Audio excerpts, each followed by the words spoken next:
I've heard your voices. I've seen your messages. You want to know where your tax money has been spent. We will find that out and report back to you. We will do so. On November 19, 2024, President Duma Boko delivered his maiden State of the Nation address, presenting an ambitious roadmap for Botswana's future. In response to recent public outcry over public funding reforms, President Boko pledged to initiate a comprehensive financial and forensic audit within his first 100 days, ensuring transparency and accountability. Key highlights included transformative initiatives such as legalizing hemp to capitalize on the global cannabis market, standardizing procurement pricing to curb inflated costs, and establishing a national development fund to finance strategic national projects. I extend my warmest greetings to each and every one of you individually and personally. May I request at this point that we pause and observe a moment of silence in remembrance of all our departed friends, relatives, fellow citizens and residents, including former members of Parliament. The State of the Nation address is more than a ceremonial occasion. It is a moment when our nation stands united to celebrate triumphs, confront obstacles, and chart a bold course for the future. The annual address transcends reporting on government performance. It is a call to action that embodies the dreams and aspirations of our citizens. We gather here today to not only reflect on our past, but also ignite our collective vision to open and reveal a whole new spectrum of possibilities and ambitions, and thus set an agenda that will shape our socio-political landscape for years to come. I come before you today with a heart full of gratitude and pride as we celebrate the outcome of a democratic dispensation that binds us together. Botswana has just gone through a successful general election that stands out as a blistering testimony to the maturity of our democracy. The outcome of this election represents patent testimonials of the eloquent outrage of our citizens. The peaceful and orderly manner in which the process was conducted is a hallmark of our political culture. For all that, I want to extend my sincere thanks to each and every one of you for your active participation in the elections, in which you handed the umbrella for democratic change, the mandate to serve you and our country. We must consider ourselves a lucky generation, having had the privilege to witness a historic change of government following the rule of one party for nearly 6 decades. This change is further made special by the manner in which it happened, including the smooth transfer of power. For this, I must, on behalf of Botswana, thank my immediate predecessor, His Excellency Dr. Mokgweetsi Eric Kiabetswe Masisi. He accepted the people's verdict. He gracefully passed on the baton. Indeed, he is a true statesman. This smooth transition marks a recasting, a deepening of the contours of our democratic vision. Botswana's commitment to upholding democratic principles and maintaining peace and stability before, during, and after the general election process speaks volumes about our collective dedication to the future of our great nation. For my part, as I said during the swearing-in ceremony, I am committed to leading our nation towards a brighter future. Mr. Speaker, this is the 13th Parliament. Many of the members of this esteemed House are new here, while some have been here before. Despite this, Today, the 13th Parliament of the Republic of Botswana stands freshly assembled. Mr. Speaker, our founding national principles of democracy, unity, development, self-reliance, and Botho are not just ideals, but essential pillars that have bound the nation together. Democracy ensures that every voice is heard and valued, fostering a sense of ownership and participation among citizens. Unity enables our nation to stand strong and together against any challenge. Development reinforces our resolve to focus on enhancing the quality of life and creating opportunities for all. Self-reliance encourages individuals and communities to harness their resources and capabilities to overcome the challenges of our socio-economic existence, thus promoting resilience and innovation. Lastly, Botho, which embodies courteousness, humility, and respect, nurtures social cohesion, solidarity, and mutual support amongst individuals and social groupings that constitute our society. By embracing these principles, Botswana will work together to build a robust economy and a thriving society, reinforcing the fabric of the nation for future generations. That is the cornerstone of our change philosophy. We must embrace opportunities that lie ahead and address challenges with unity and a sense of purpose as we work towards an inclusive and prosperous nation. The 12th Parliament witnessed a series of challenges.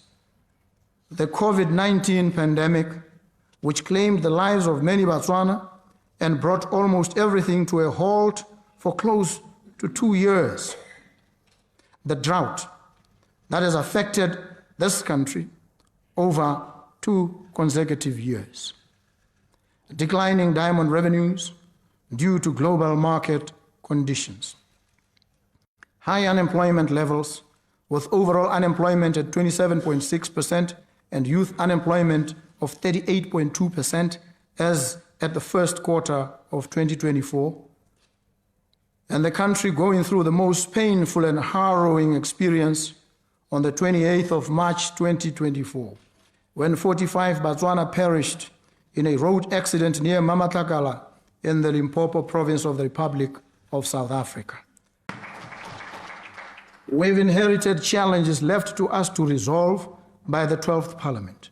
Together we will resolve them and build a stronger, inclusive, and more prosperous future. I have seen the bravery and might of Botswana firsthand. Lesego Chombo dared to dream and came home wearing the crown of Miss World Africa. She now sits in these hallowed chambers wearing the mantle of Minister of Youth and Gender Affairs of the Second Republic.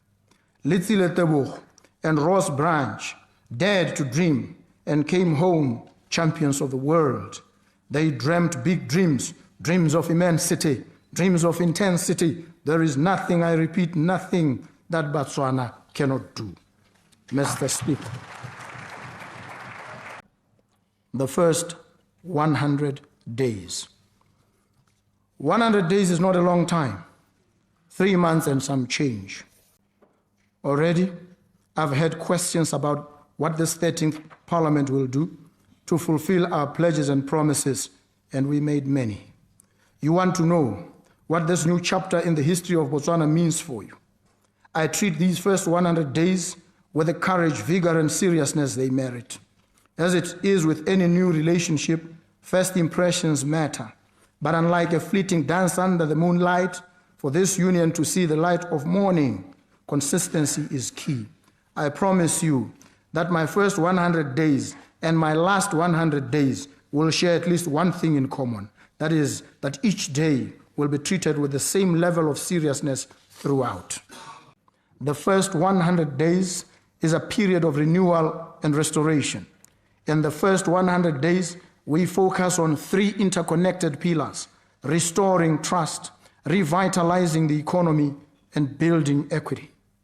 We will restore trust and good governance by One, undertaking a financial and forensic audit. I've heard your voices. I've seen your messages. You want to know where your tax money has been spent. We will find that out and report back to you. We will do so. We do so not to subject anyone to targeted demonization. We do so to probe and examine the functional efficacy of our existing systems and institutions. Because these institutions are human artifacts, we can remake and improve them.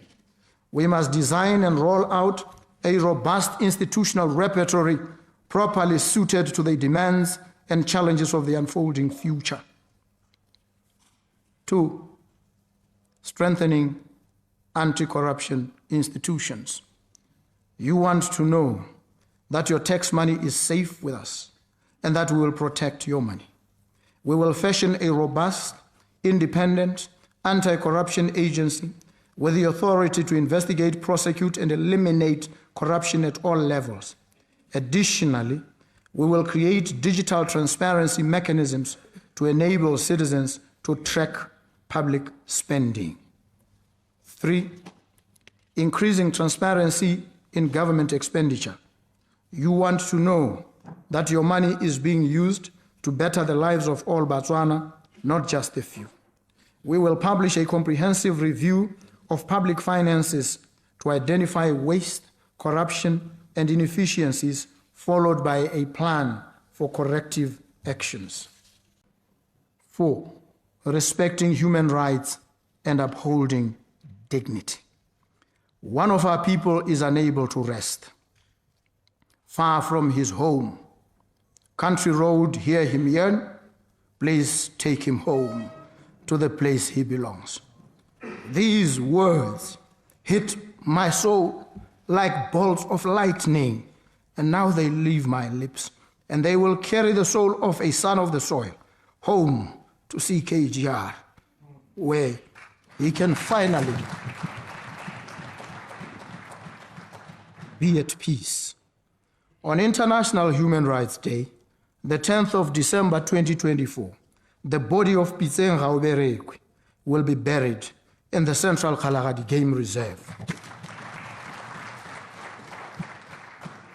His ancestral home, your government, that under color of court judgments denied him the dignity of a burial in his ancestral land, has now taken the bold steps of abandoning all those judgments and burying him.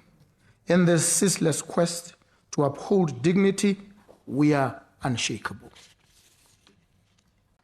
Civil service reform. You want a trustworthy, dynamic, and agile civil service that serves your needs. We will implement a code of conduct for public servants, and we will train them in accountability and performance. Economic revitalization. We will revitalize the economy and attract investments by 1. Establishing a legal reform task force. Foreign investors want to come here. Botswana has the highest credit rating in Africa with a BBB+ long-term and A-2 short-term Standard & Poor's rating.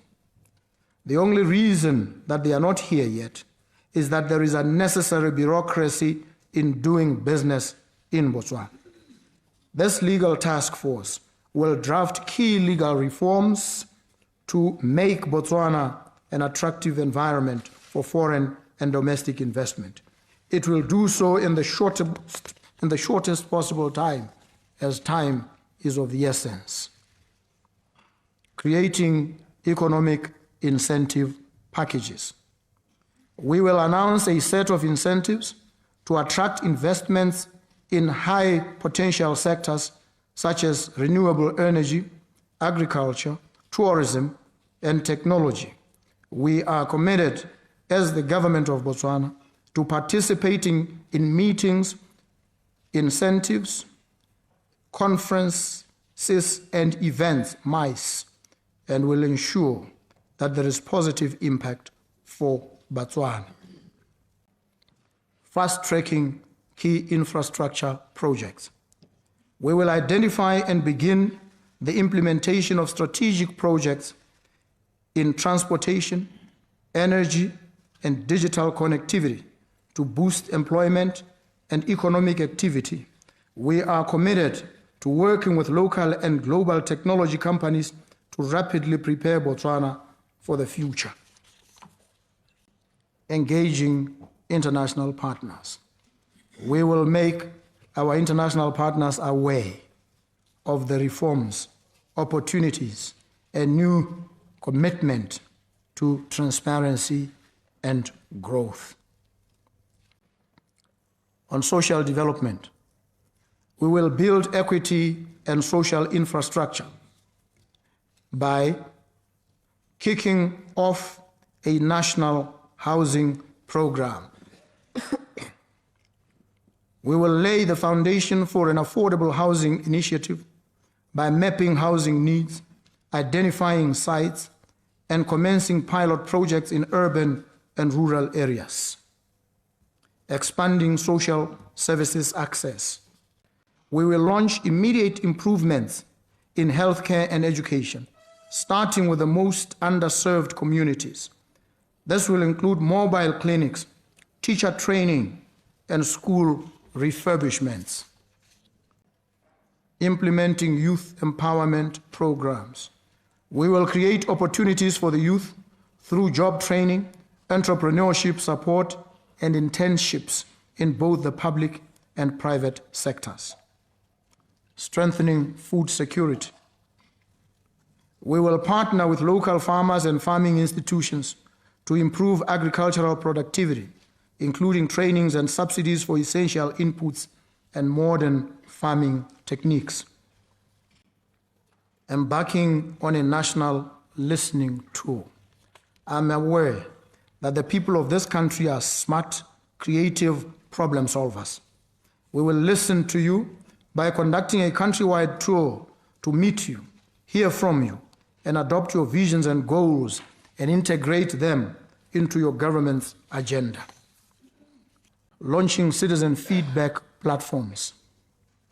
We know that inspiration strikes haphazardly, and we will give your inspiration a platform to reach us by launching digital and in-person platforms to gather ideas and feedback from Botswana on reforms and development priorities.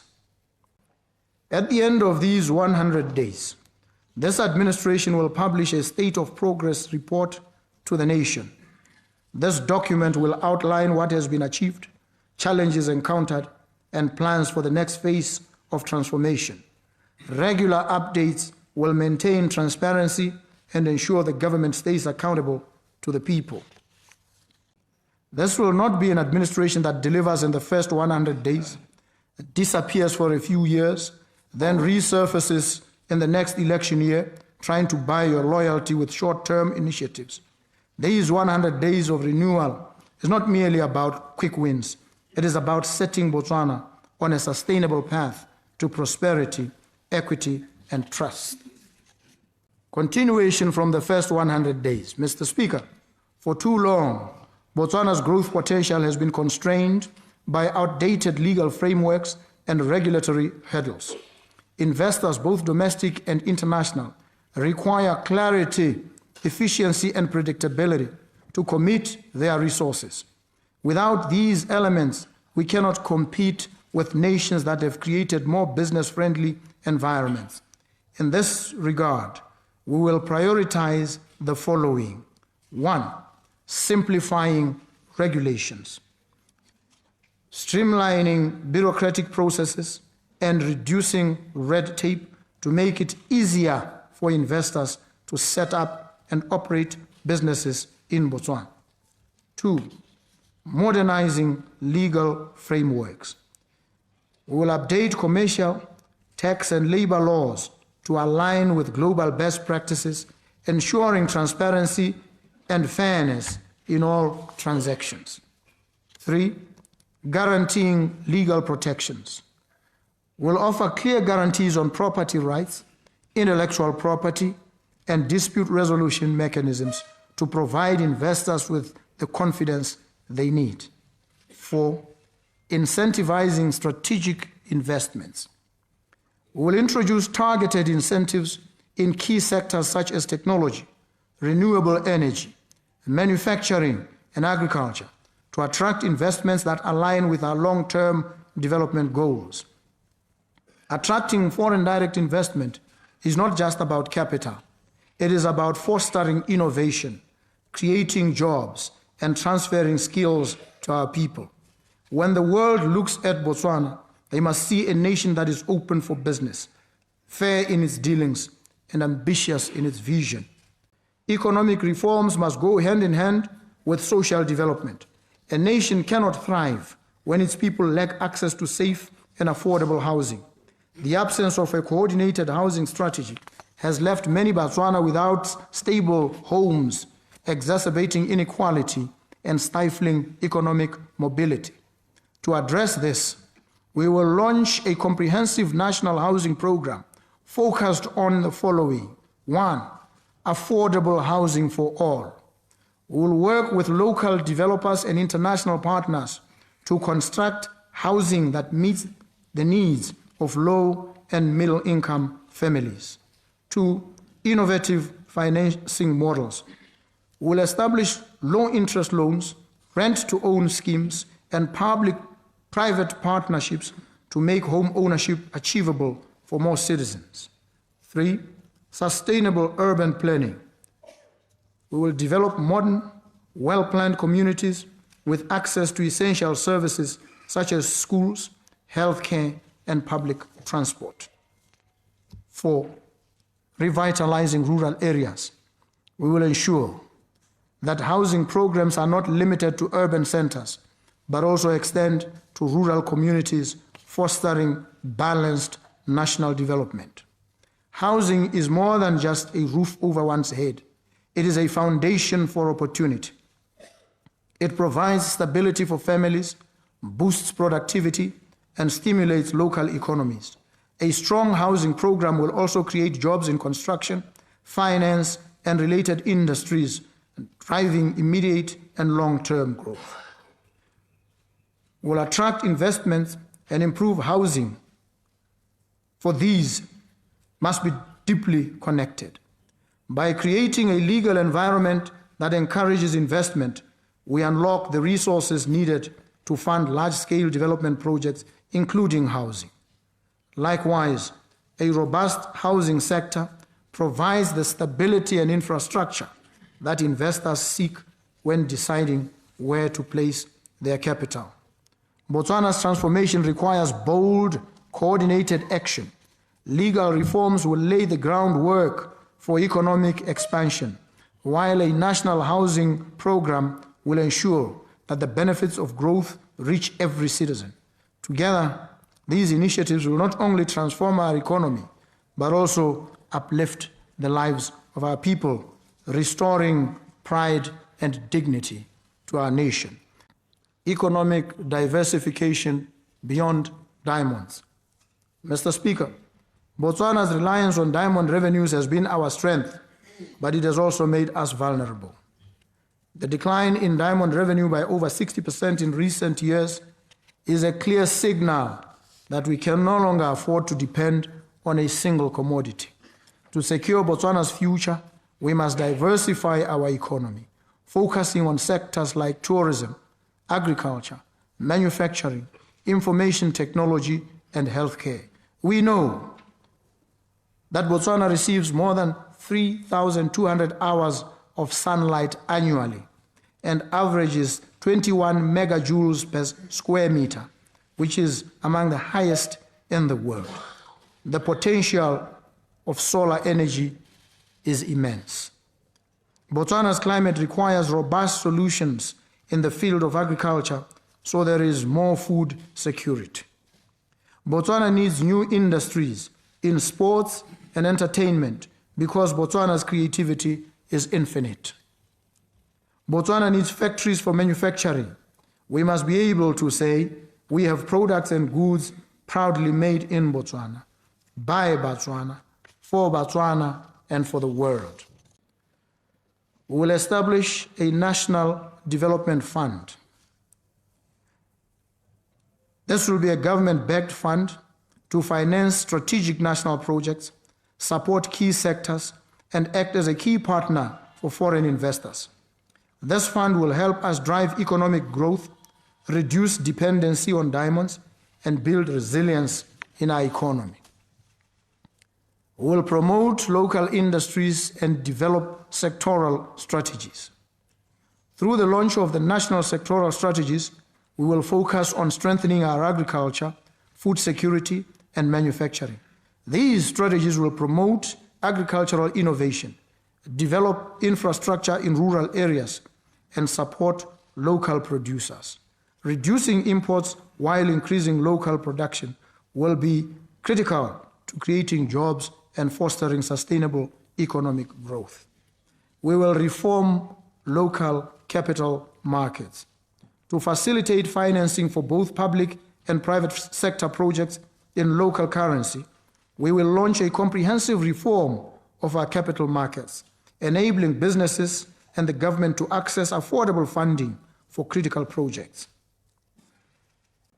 Expanding infrastructure.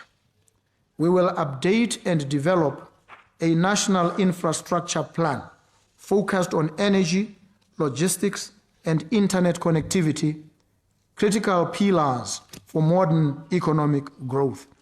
These improvements will provide the foundation necessary for private sector development and job creation across all sectors.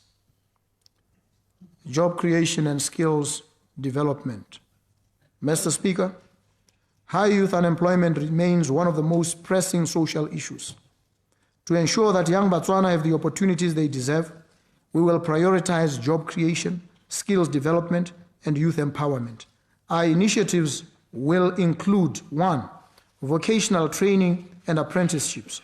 We will launch nationwide vocational training programs and create apprenticeship opportunities to empower young people with hands-on skills for the workforce.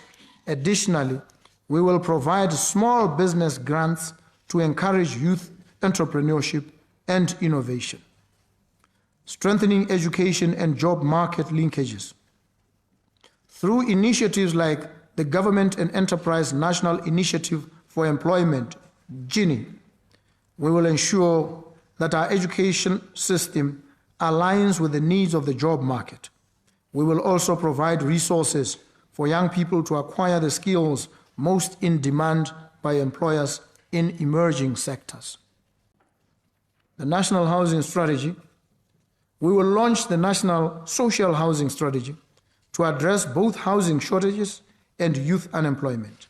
This initiative will employ thousands of young people in the construction sector while providing much-needed affordable housing to our citizens. Public sector reforms and efficient resource management. Mr. Speaker, a strong, effective public sector is essential for the efficient delivery of services to our people.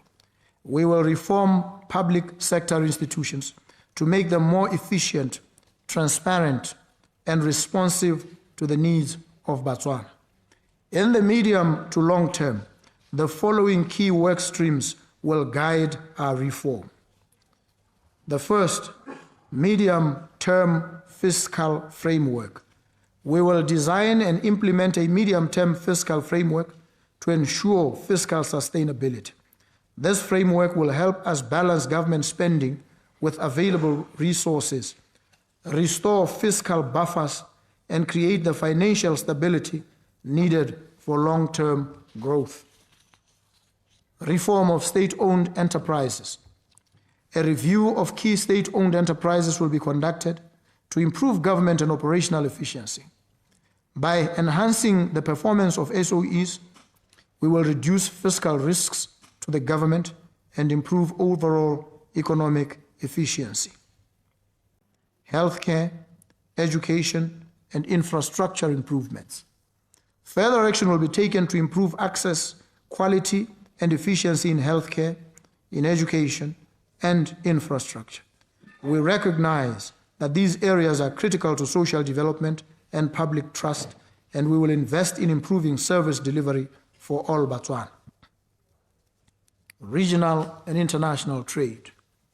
Mr. Speaker, in an interconnected world, we must strengthen our national security and develop strategic regional and international partnerships to diversify Botswana's revenue streams and open new markets for our goods and services.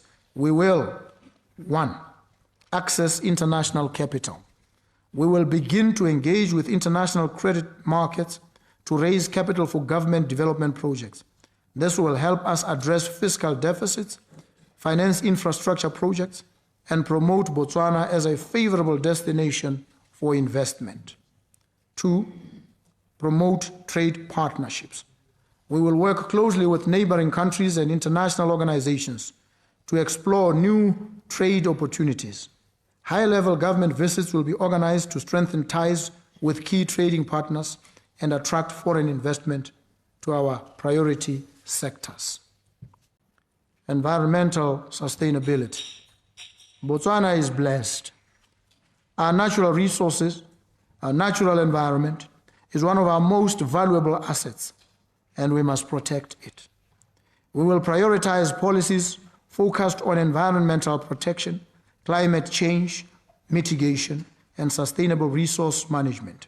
Our initiatives include a national ESG strategy.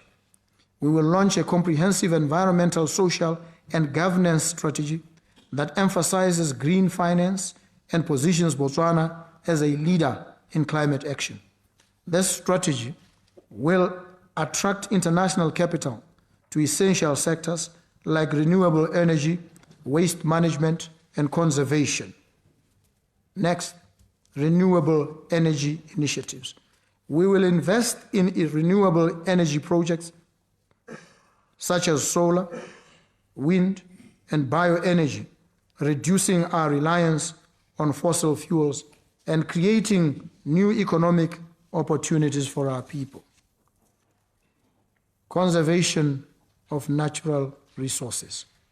We will expand efforts to protect Botswana's unique wildlife and ecosystems, ensuring that our natural reserves remain pristine for generations to come. Ecotourism will play a vital role in both preserving our environment and generating sustainable income for local communities. Agriculture and food security. Mr. Speaker, agriculture has always been a cornerstone of our nation's economy, yet it remains underdeveloped in many regions. The challenges we face, from climate change to outdated farming techniques, demand bold and strategic reforms. This administration will focus on boosting agricultural productivity, enhancing food security, and developing sustainable farming practices that ensure long-term prosperity for all Botswana and bringing in new industries. Our initiatives will include the following: modernizing agriculture. We will promote the use of agricultural technology to enhance productivity. This includes precision farming, smart water management systems, soil enhancement technologies, and regenerative agriculture, which can help our farmers optimize crop yields, conserve water, and adapt to the challenges posed by climate change. Soil health and sustainable practices. We will encourage sustainable farming practices to improve soil health and ensure long-term agricultural productivity. This will not only help increase yields, but also preserve the fertility of our land for future generations. Boosting food security. We will invest in food processing industries to add value to raw agricultural products and reduce our reliance on food imports. By processing local crops into finished products, we will create new jobs, reduce waste, and improve food security across the country. Support for small-scale farming. We will ensure that smallholder farmers have access to the resources, training, and financing they need to succeed. Supporting rural farmers will be key to improving livelihoods, increasing food production and reducing poverty in our rural communities. Introducing the cultivation and export of medicinal cannabis and industrial hemp.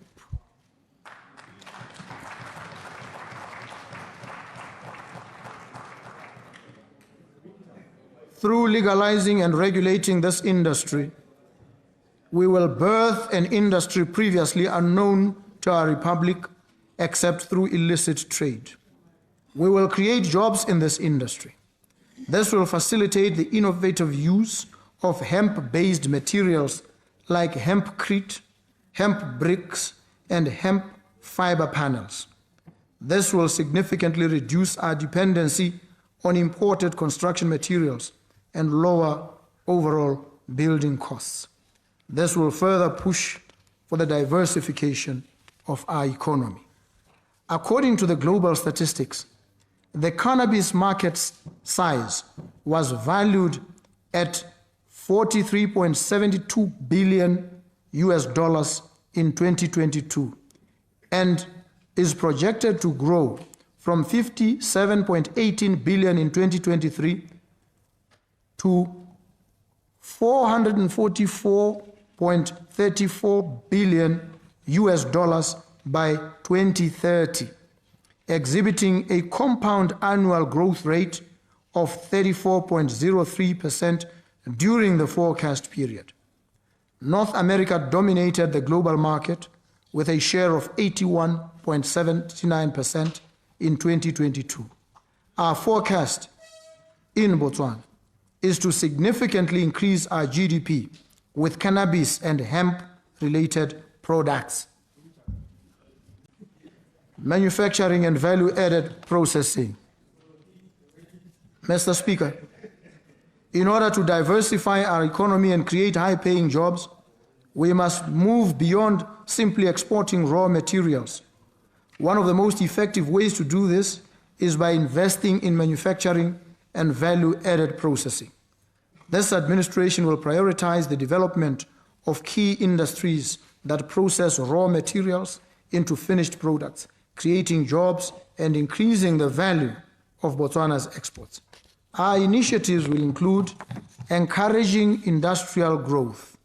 We will invest in infrastructure and training to create a competitive manufacturing sector in Botswana. This will include focusing on industries where Botswana has significant potential to add value. Incentives for local manufacturers. We will introduce incentives for local manufacturers, particularly those that utilize locally sourced raw materials. This will include tax breaks, subsidies, and market access support to encourage businesses to establish production facilities in Botswana. Export promotion. Through the National Export Strategy, we will help local manufacturers reach international markets, further diversifying our economy and increasing our foreign exchange earnings. Through strategic partnerships and support for export-oriented businesses, we will aggressively push for the Made in Botswana brand to make our products stand out from the rest. Technological advancement. Mr. Speaker, government is committed to working with local and global technology companies to rapidly prepare Botswana for the fourth industrial revolution and drive meaningful economic transformation for our nation. We have engaged SpaceX and Starlink to accelerate efforts to extend affordable connectivity options to the entire country. With affordable, high-speed internet access across Botswana, citizens will have greater access to remote work opportunities, innovative educational content, and high-quality medical care, among others. This will lead to direct and indirect employment opportunities and a better quality of life for our people, whether they live in cities or the most remote villages.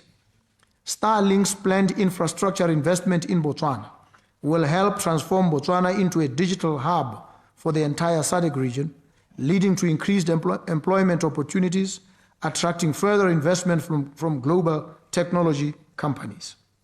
Based on the commitment to enhance access to quality education, this government will accelerate the implementation of school connectivity projects through the Village Connectivity Program. By the end of November, we will have connected 100 rural schools with plans to connect 300 more in early 2025.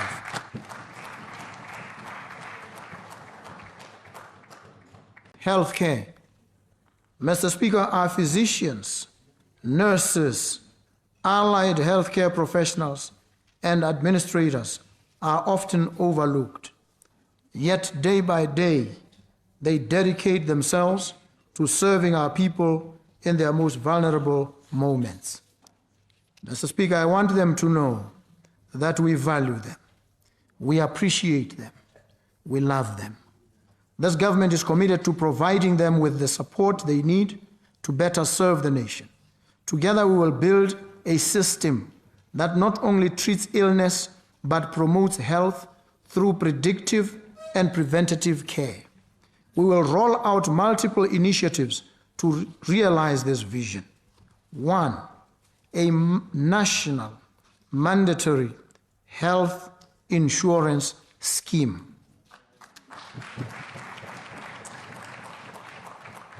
2, a universal health coverage plan for all citizens. 3, a national health digitization roadmap to modernize our systems. And 4, investment in infrastructure, capacity building, human resource development, and public awareness. The goal is to design, develop, and implement a sustainable health safety net that leaves no one behind. Cost-cutting measures. Mr. Speaker, it is our considered view that our country loses billions of pula to wastage due to poor management or negligence, or even subtle and clear-cut corruption. Consequently, the Ministry of Finance will at the appropriate time announce rigorous cost-saving measures, including: first, wastewater treatment. Water bills for senior schools exceed 300 million pula per annum. By implementing wastewater treatment plants, water substitution, and recycling, we can significantly reduce these costs. This estimate excludes savings from fixing leaks in pipes and storage tanks. Expansion of these measures to other institutions, such as the BDF, prisons, police, and hospitals, could further reduce expenses. Procurement costs. This government will ensure fair pricing for basic goods and services. No markup on procured goods will exorbitantly exceed the price of the goods from the supplier. Establishing standard pricing for essential items will control procurement costs. IT systems. Will assess the cost of government IT systems, including implementation, maintenance, and licensing. We will explore opportunities to empower local youth to develop and manage these systems, reducing reliance on expensive external providers. Implementing a pay-per-transaction model for system development, where service providers receive payment based on usage, such as with the driver's licensing system. This will incentivize system developers to maintain high service standards and ensure the system's sustainability until fully paid off. Agriculture programs. We will review Timoletlotlo, Tuoletlotlo, and Majai Khorosa programs to ensure value for money. State-owned enterprises. We will minimize wastage within state-owned enterprises, strengthening public-private ownerships to attract external investment, including equity-based investment. Solar farms. We will implement grid-connected solar systems for institutions to produce their own power, leverage impact funds to finance solar initiatives, reducing the need for direct government funding. Artisan workshops and facilities management. We will develop low-cost workshops for artisans to provide services to government institutions, creating jobs and supporting local economies. Private sector involvement. We will encourage private sector participation in infrastructure projects such as roads, where investments generate revenue. The SADC House model is a successful example of such partnerships. Budget review. We will conduct a thorough review of existing budgets to identify essential expenditures. We will assess each project to determine which should be government funded and which can be self-financing. International relations. Mr. Speaker, government is firmly dedicated to fulfilling its international obligations and remains committed to its membership in regional and international organizations such as SADC, the African Union, and the United Nations, among others. In this spirit, I would like to remember and express my profound gratitude to the men and women who served under the Southern African Development Community Mission in Mozambique, working tirelessly to establish peace and stability in the region. I also wish to pay tribute to those who lost their lives during this noble mission. We will enhance collaboration with our regional partners to ensure that Botswana's voice is heard in the Southern African Development Community and the African Union, further strengthening our role in regional and continental diplomacy. We will refocus our foreign policy to ensure that our advocacy voice is heard in the promotion of human rights, democracy, justice, good governance, peace, and security. The capacity of our diplomatic missions will be strengthened to effectively advance Botswana's national interests on the global stage. Mr. Speaker, as I conclude, let me remind Botswana that we've set ourselves a lofty goal of becoming a high-income country by the year 2036, and we are left with only 12 years to achieve this goal. We were well aware of the commitment and demands it will take to achieve this goal, and as you all know, change does not happen on its own. Neither can it just be wished. As we develop our National Development Plan 12, we will begin the transformation journey enunciated in our manifesto. The plan will reflect our intent and demonstrate our willingness to make the necessary sacrifices to achieve our ultimate goal.